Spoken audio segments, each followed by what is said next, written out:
Otis Jeffers, owner of Produce Delight Farm in Keon, recently returned from a visit to Havana, Cuba, where he participated in the UNESCO International Science School. This initiative promotes youth leadership on climate change adaptation and disaster risk reduction in the Caribbean and ran from December 3rd to the 5th. The event comprised several workshops and roundtable discussions on various topics, including a session on why is it important that Caribbean youth should partner and work with UNESCO to tackle the issues of climate change, how can a youth network facilitate a strategic alliance, and how can the diversity of scientific perspectives from young researchers contribute to cohesive results. There were also sessions evolving around lively exchanges based on participants' working methods.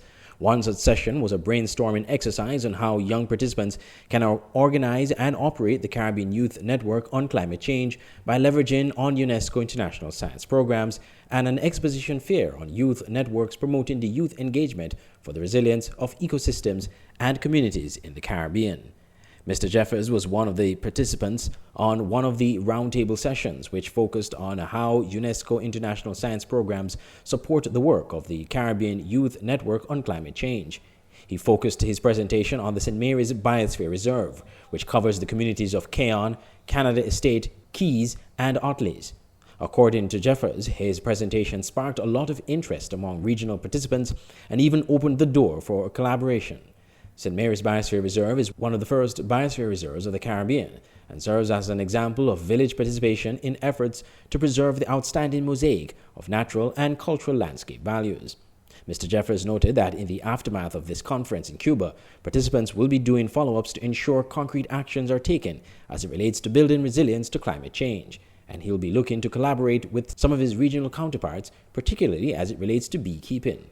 Apiculture is one of the areas that Produce Delight is currently embarked on with the support of UNESCO.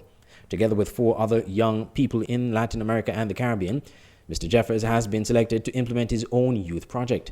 With Be the Buzz of the Reserve, Otis will be promoting pollinators for crop production and various products of honeybees. This activity will teach young people in a practical manner how to produce honey, wax, and other byproducts by creating a demonstration unit. In subsequent reports and releases, we'll be taking a closer look at Mr. Jeffers' farm and the work he has been doing under this program.